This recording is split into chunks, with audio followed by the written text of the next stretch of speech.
He gave a whole explanation, both historical and geographical. I'm not sure how many of you noticed him. It's hard. I know it's hard because there's a lot of information and there's only so much we can take in with our little heads. No, but what really helps is what we see in front of us. If I have to start, I always like to start at the end sometimes and then go back to the beginning. We're not at the end yet because it hasn't come. If we were at the end, what we would be seeing there, possibly the end, would be this. It would be the golden dome, just as you see it now. And at the same time, the Jewish people's temple, that could be a possible scenario. The book of Revelation is what tells us. It tells us that the third temple will exist. The book of Ezekiel tells us that the third temple will exist. It also tells us, it adds information that there will be priests. It tells us that there will be priests, sacrifices, and that there will be services. That is to say, everything that the Jewish people longed for over thousands and thousands and thousands of years. Is it going to return now for us as believers? Is it going to be relevant or not relevant that there are priests and that there are sacrifices? The reality is that for us who are already believers in the Messiah, it is not relevant for us. No matter how much I go to the priest there and he performs the priestly service of the Day of Atonement for God's forgiveness once a year, it is not relevant because we have already been forgiven. Let me explain what I want to get to now regarding whether it will be relevant. Will it be relevant? From the point of view that everything we're seeing there means that the final days are near. Every conflict that arises in Israel starts that famous spirit, or a lot of people start talking about war in the Middle East. The Messiah is at the door, but there are signs. It's not all like that because Sí. when we get a sudden visit, I think this happens a lot in Spanish-speaking communities where someone calls and says, "I'm coming over." What do the ladies of the house do, the owners? They quickly start getting everything ready. No, oh no, take your time. I'm not at home. No, why did you come now? Why did you say yes? And we men, sometimes we're a bit special. No, that's it. I'm here. I forgot to call you. I'm at the entrance. And the wife? We put her in a total crisis because she didn't have time to get ready. No, what I mean by this is that you still have to prepare the stage for the entrance to happen. Let me explain. So there are still things missing. This war with Iran, it's not like next week it's over and the Messiah comes. Not yet, not yet. There are still things missing, but yes, it's leading us in that direction, by no means. But it's not like tomorrow if I don't repent. Obviously, we have to keep the light on every day, ready for the Messiah to appear at any moment. He tells us that not even he knows the day or the hour, but he does know the season, he does know the time, and he made that very clear to us. In the book of Matthew chapter 24, if we read Matthew chapter 24, what we're seeing is the scenario we have right here in front of us. What's going on? Why are you all laughing? Why is the Lord lost? Is it that he wants to sell and he's not done yet? When is it? Does he want to interrupt? Well, look then, that ending is not the end, that's not it, but rather we would be like in the pre-before the end. What we're seeing now is the pre-before the end, everything that's leading us to that end. Did I explain myself? How much time are we from that? A little close. How do we know if we're close? Because the Lord Jesus was here on the Mount of Olives, and when he was here, he cursed. A fig tree, fig tree, and he said it would not bear fruit, but from the fig tree learn. Because a generation will not pass until the coming of the Son of Man. When we look at the scriptures, the coming of the Son of Man, when do we see in the Bible? When does he tell us that he is coming? In the Old Testament, forget that the New Testament did not exist in his time. He gave that prophecy, but there was no New Testament. Ah, But when is it written? Where is it written? How is it written? No, he says that.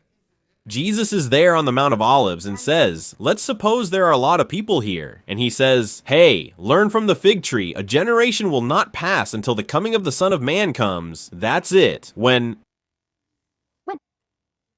How long is a generation? Number one? 120 books of Psalms. 85, even in the strongest years. Okay, when does the fig tree begin? Learn what the fig tree was. What was the fig tree? He sold chat, they processed triangle, momente Ezekiel. When does it? Israel. Tanaskar? Advice. Assembly presents in hours. Okay? Why? Thank you. It's complicated. It's not like we know the day or the hour. Of course, no, you're fine, because I'm just telling you, we know the season. I mean, the season is activated between 48 and 67, which means we're close. Now, why is it activated in 48 or 67-48 and then 67? The city of Jerusalem is recovered, which is the place where he will come to reign. Do I make myself clear? So from there, the countdown of the last generation begins. Now, don't take me literally with the numbers, because I'm not saying the Lord said it that way. I don't know the day or hour, but learn from the fig tree. Okay. He gave us the sign, he gave us the time, he gave us the season, but let's not cling to the numbers, because then we make a mess and confuse the world. So no, that's the point. The point is, let's pay attention, because the time is near. That's the point. Let's pay attention, because the time is near. Now then, Jerusalem, we said that's the end. We are in the lead up, in the preview, we left. Jesus was here. Jesus didn't see this. What we are seeing, what he saw. It was whose temple? Herod's or Solomon's? Jesus, Herod's temple, exactly. Was there the presence of God in Herod's temple? There was no Ark of the Covenant. The Ark of the Covenant had disappeared. There was no presence. The Bible tells us in the book of Isaiah that the very presence walked among them. That is, the presence came and dwelled. The book of John tells us he became the Word, became flesh, and the flesh dwelled among them. He tabernacled. Tabernacles, it means he lived with the people. I make tabernacles, he was here. Something interesting. Yesterday there was a question in the city of Bethlehem about the topic of the birth. December 25th, we don't know the date. Yes, we do know the date. If we read the scriptures, we know the date, not the exact day, but we do know the season.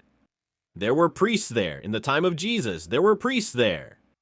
Remember that Jesus had a family. Mary specifically had a relative named Elizabeth who was also pregnant. Pregnant with whom? With John? When she met him, how far along was she in her pregnancy? Months? Okay, that's a fact. Yes. Yes, it's a fact. What happened 6 months before? 6 months before? Zacharias appears. Where was he? Zacharias? What was he doing? Zacharias in the temple? He was a priest. How many? I'm making this topic really complicated for you, but you are excellent students. How many priestly groups or orders were there in the temple? Exacto. Exactly. There were different schedules or different seasons when the priests, depending on which order they belonged to, had to serve in the temple. Zacharias belonged to a special order, and he was in a specific season. And why do we say this? Because remember that he was left speechless, that he couldn't speak, he became mute, and that's where he doesn't understand. Finally, he is given the announcement that yes, his wife is going to give birth, and that happens after 6 months. The two girls meet, and that's where she is pregnant when she gives the announcement. Ah, yes, and the children jump in the middle, inside the belly. Now, that process, which lasted approximately, took place during a specific festival. There were 3 specific events in the year in the people of Israel up to this day, which are Pesach, Shavuot, and Tabernacles. Those 3 seasons are what mark us. Ultimately, I am myself. I would have to illustrate and explain it, but to get to the point, it's that Jesus. Approximately, the time of birth is between September and October, which are the times of the Feast of Tabernacles. That's why John also gives us the clearest example, and he tabernacled among us. Tabernacles means Sukkot. He made a tabernacle. He made his dwelling among us. But again, it's not a topic. It's very important maybe to understand from a study point of view and to know about the times as they were in the past, and how the prophecies are fulfilled. But don't make this a debate. Don't show up on December 25th and say, hey, no, this is pagan. Don't do that, because it's an opportunity to share with the family, to be able to connect with them. I've met a lot of people who unfortunately turn this into a total debate, and families don't even get together because they say no, it's the day of birth. Look, the Lord was with tax collectors in the houses of people who weren't worthy to be with them, and he went, and his goal was, I want to save them. So if December 25th isn't the day, let's not attack them or fight. Let's just help them to have light and save them. That's all. I mean, that's the Lord's plan. For us, the birth date matters, but what truly defines everything is his death and resurrection. I always say Jesus wasn't born just to live, but to die. It's strange, isn't it? His purpose was to die and resurrect. I mean, he was going to be born anyway, but what mattered was his death and resurrection. So that's what should matter. We can argue about family and all that, but the rest isn't important. They're recording me over there. And let it be very clear that we are not going to go out and fight against December 25th. On the contrary, we are going to be a light and help many people. But anyway, I'm going back. I'm going to try to be very brief with you because you already know the scriptures well. Look at this little drawing up here. You see it there. Okay, what you're seeing there is what's right here in front of us. That is Mount Moriah. You see it there, Mount Moriah. Okay, look at the image down here. This is what Eduardo was explaining to you, the structure that is built around it. When this structure is made around it, what is being assembled is what we are seeing. There you can see, and then what comes later, notice how it gets filled in and then how it will end up looking. Back then, today we have this, but back then, there was the temple, the first temple of King Solomon, the first temple of King Solomon. We can hardly have it because it's not allowed, not even according to the Bible, to draw it or measure it or anything like that. If the second temple of King Herod, this would be part of what is the second temple of King Herod. And this image that you see here circled in red is the only thing we have visible to our eyes today, which is the Western Wall. This is the famous Western Wall, the little red one that's here, okay? If you want, you can pass it around among yourselves. Or does that little red part mean that it's the original? Everything is original. The only thing from the second temple that's visible to our eyes, the only thing that's visible to us is the part of the Western Wall. It goes down, and everything we see there keeps going down. Remember, it was a mountain, okay? Now look, we are on the Mount of Olives. Is the Mount of Olives higher or lower than Mount Moriah? Higher. And which one is more important? The Moriah? The Moriah? How is the most important one smaller? Isn't the biggest one usually the most important? It's what it represents for everyone. We're looking at it. We're looking at the biggest one down there. We're here. This one is important, but the temple wasn't built here. If we wanted everyone to see it, we would have built it here. But they built it below because that's where the Lord decided.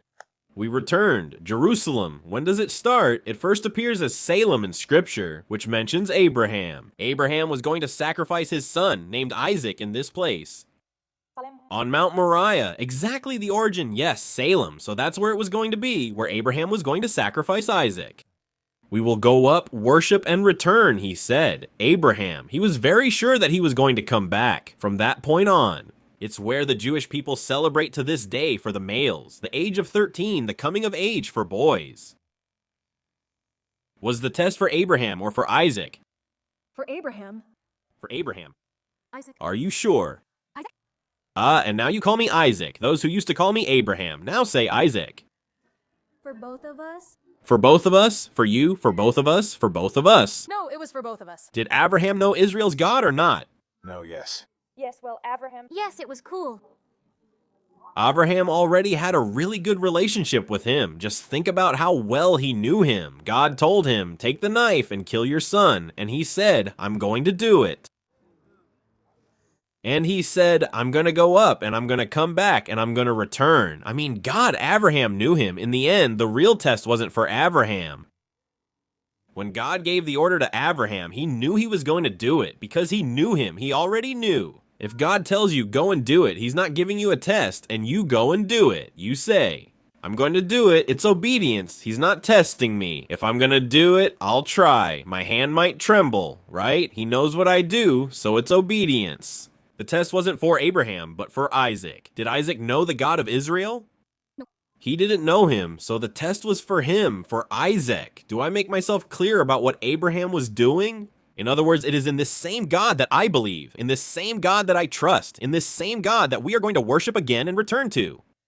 He was, at that very moment, grabbing him and tying him up to kill him. Imagine how hard it would be for the boy. It's like if right now we grabbed all of you and told you, look, there's a pit. You have to stay down there and we're going to start setting it on fire. And what would you say? How evil is this Yosef? He brought us here just to set us on fire down there in that pit. But I could say that God told me to do it, and what would you say? Are you crazy, Chacho? That's what they'll tell me. Are you crazy? That God you heard isn't that one. Just imagine Isaac. What's wrong with you, Dad? I'm your only one. What about your promises? You said a generation would come through me, and now you're getting rid of me, eliminating the vision, the process, and the future.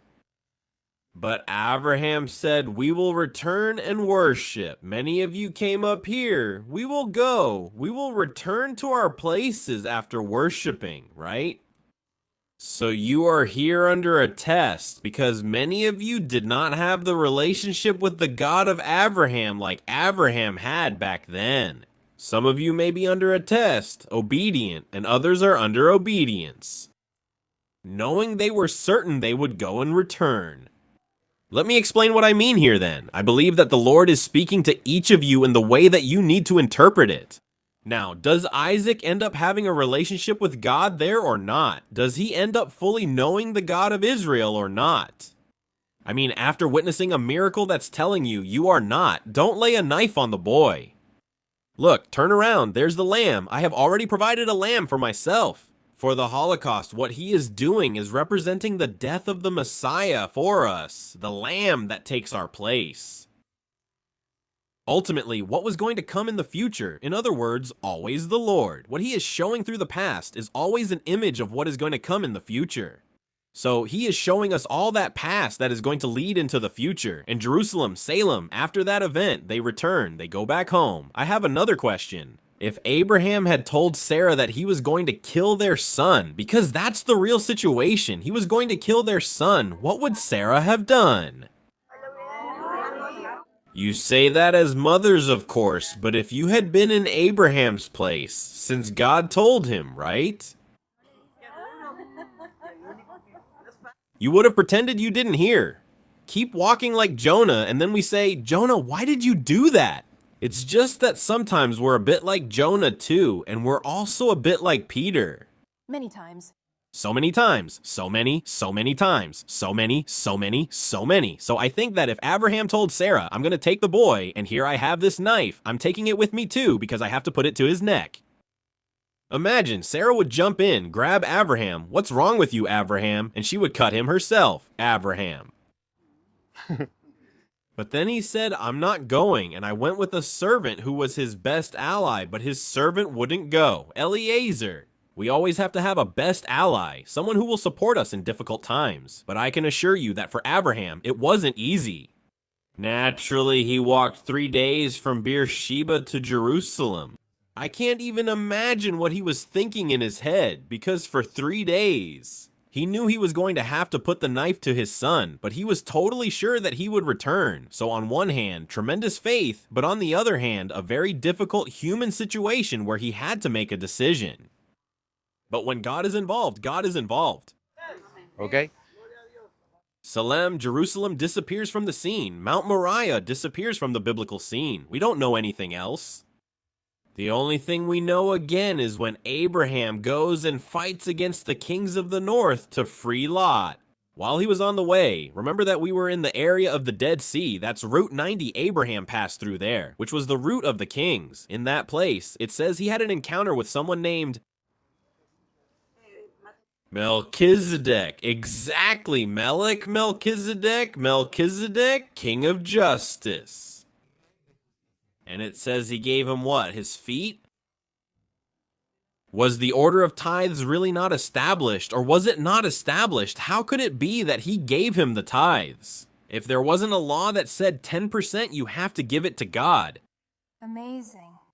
The law would come later. I mean, it was already there beforehand. It was a principle. Melchizedek, who does he represent? Jesus, exactly. The real high priest. I mean, the real high priest. He was the ultimate one. What came later, humanly, the order of the Aaronic priesthood was just a copy of what was true. So when sometimes people tell you, no, tithing was just for the temple, that was something human, something temporary, but the real priesthood exists until the end.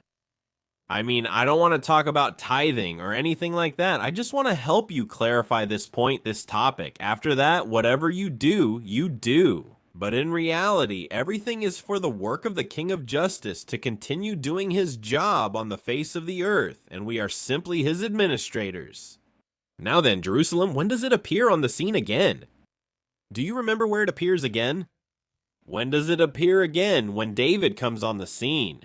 We said Saul was in the north. Saul had nothing to do with the city of Jerusalem. Everything happened up there in the north. Israel, the kings, the prophets, everything else.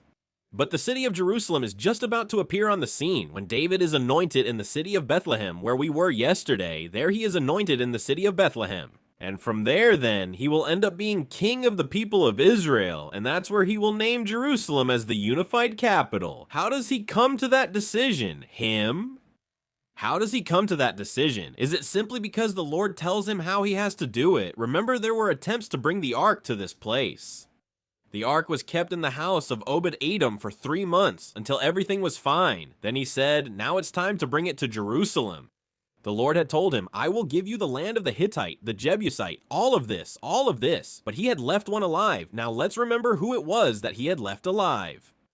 And then at one point, it says that they finally finished bringing the ark. And then there was a time when King David had grown so much, that he became very afraid that any nearby kingdom would attack him. And so, what did he say? He called Joab, the commander of his army, the general chief of the army of Israel at that time, and told him, go and count the people. I want a census. I want to know how many I have, who has missiles, how many planes we have, how many drones we have, how many iron domes we have, how do we send phones to people, messages before the missile comes. David was like that. David was a king who had to keep his people safe. But he also got nervous, and then he said, you are my army general, go out and count. I want you to tell me how many we have. For the battle, we need to defend ourselves. Let's see how many we need to defend ourselves with. And what did he say? Joab? He said, I can't. What do you mean you can't? You're the army general. It's because there's a principle. The principle is that we can't take a census of God's people. We can't do a count. And the Lord told him, go and do it.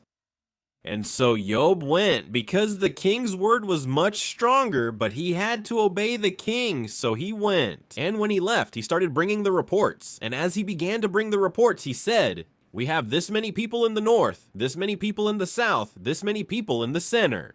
And it says that the Lord was angry. He didn't like what David did, and he sent who? The prophet, not from the New Testament, from the Old Testament. In the book of 1 Chronicles, it speaks to you and tells you about Gad as a seer. Gad was the prophet. And then it says that when the prophet comes and tells him, David, you have done wrong. Because of this determination, a decision comes that you have to make. And today God gives you 3 options from which you have to choose one. And then he says to him, either 3 years or 3 months or 3 days. Each one of them had a consequence. And it says that David says to fall into the hands of the Lord and not into the hands of that enemy, because he is great in mercy. And at that very moment, what happens?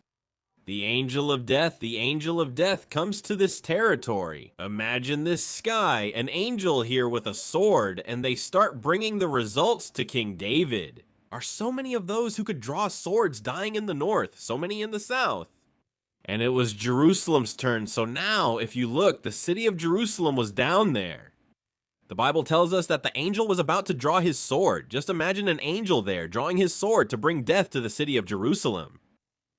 Do you know where King David was at that moment? You don't know where he was, do you? Where are you? He was here. He was watching just like you are with the elders. Psalms chapter 83. It tells us that he had fallen almost sick down to Sheol because he was really suffering for what was happening. Because of him, many were dying because of the decision he had made. And then, the angel, when he sees him here, completely distressed and saddened, regrets the harm he was going to do to the city of Jerusalem. And then he tells the prophet, go and tell David to build a house here, that I will stop here. And then David comes and goes up there. And up there I saw someone. It was a Jebusite. Do you remember what his name was? Like Ornan, a Jebusite who had remained, who said to you, I'm not gonna kill you, right? Like the Amalekite, the Jebusite was not from Amalek. He was a Jebusite, but he was spared out of grace and mercy. The Jebusite then tells him he has already witnessed everything that happened. So I'm gonna give you this piece of land, I'm gonna give you the animal, and I'm gonna give you all the wood so you can make a sacrifice here to your king. And do you remember what David said? There's nothing for free. He told him, I won't take anything borrowed. I'll buy it and pay full price. So I'll buy it from you. If it wasn't for sale, I'll buy it now, right at this very moment. And it says that he bought the threshing floor of Ornan, the Jebusite. He said, this is where I'll build the house of God. The first temple will appear here. But God told him, no, you are not going to do it. Your son Solomon will do it because there is too much blood on your hands. So what did David do? He started working as a sort of architect, an organizer, a treasurer. Someone who said, in the future, here will be the house of God, but my son will be the one to lay the first stone. And that's how it was. He started working, began bringing the wood from Lebanon, started bringing things from there, from Italy, from Tarshish, from different places, so that the temple could be built. When Solomon finally comes onto the scene, that's when the first temple is built, which we know as the first temple of Solomon. And Solomon had a priest. Remember? Who was the priest? Solomon?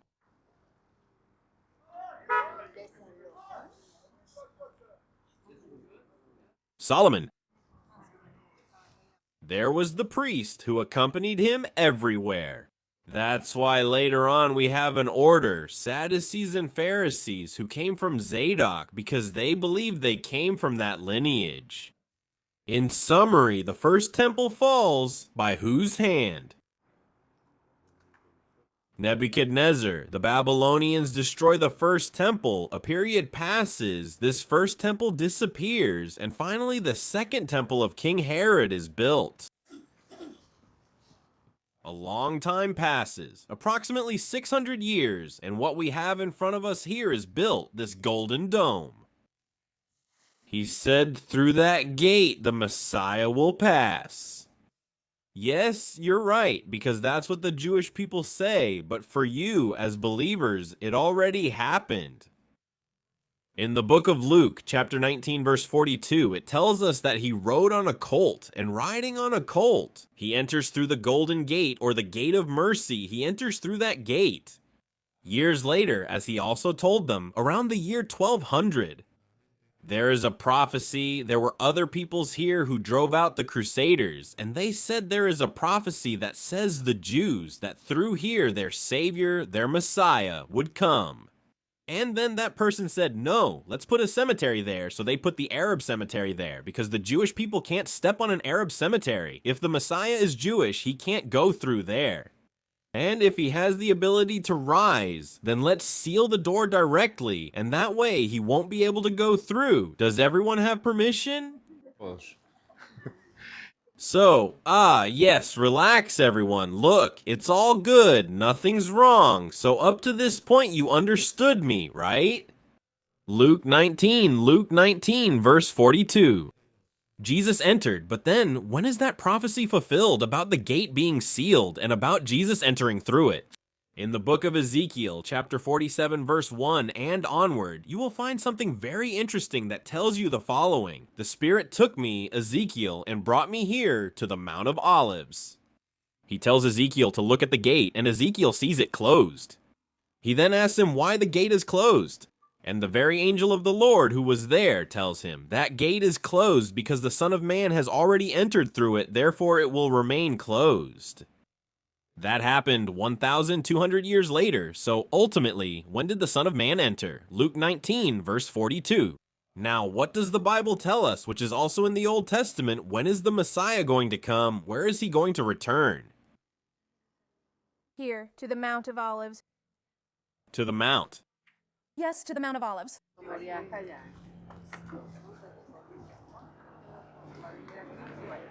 He will set foot on the Mount of Olives, not Mount Moriah, not Mount Zion, the Mount of Olives. And it says that the valley will open up and he will walk over there. That is, he will cross. The expression that the valley opens up. In ancient times and even today, the Jewish people, on the Sabbath, they cannot walk more than a certain number of steps.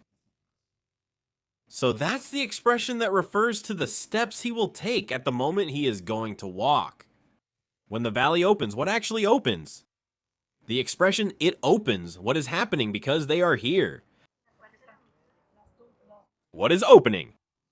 The graves will rise when the Messiah comes. The dead will rise. That is the understanding and the interpretation. The valley opens. How is it that all that you are seeing down there opens? Will the dead rise? That is, they will start to rise as he passes by. His foot will be here, and he will begin to walk, and all of them will start to rise. Do you realize what the Bible tells us? I mean, when you read that again, you have to visualize it. Your Bible will be completely different. Exactly. That will be in the future. So all of that is already set. We are close. These people who are there are waiting for the Messiah to come, and that cemetery, even today, is still being used. Everyone who says, I want to be buried there. It's not for everyone, it's for some exclusive rabbis. If I, Eduardo Joseph, want to go there, I can't because it has to be a rabbi from a certain tribe, from this or that. I don't even know who. Or whoever the state of Israel decides. It was someone who died for the love of many. That's where we're going to put him. There are many who died defending the Holocaust, so they were also put here. It's not for just anyone. So the Lord is going to raise up many in this area. So that's the expression that they will rise up. The valley will split in two, and that area is called the Valley of Josaphat, which is the one they say the Lord will use to judge the nations of the earth. When will he judge the nations of the earth? I'll let you go now since I've given you plenty of information today.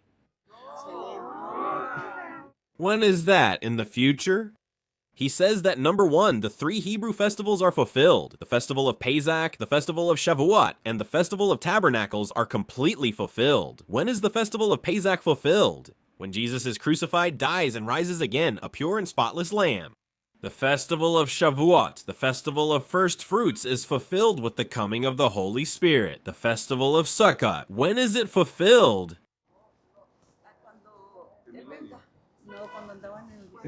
With the return of the Messiah again? And with the establishment of the millennium now. In the establishment of the millennium, there is something that he says, and he says, and all the nations that do not come to celebrate tabernacles, will there be no rain upon them? What this means is that out of all the feasts, even believers, and I say this firmly, you're recording me, believers in the Messiah, born again, non-Jews have to celebrate tabernacles. It's the only feast that the Lord gives to everyone. Because he says all the nations that do not come for tabernacles, I will not send them rain. He doesn't say all the Jews, he says all the nations, meaning absolutely everyone.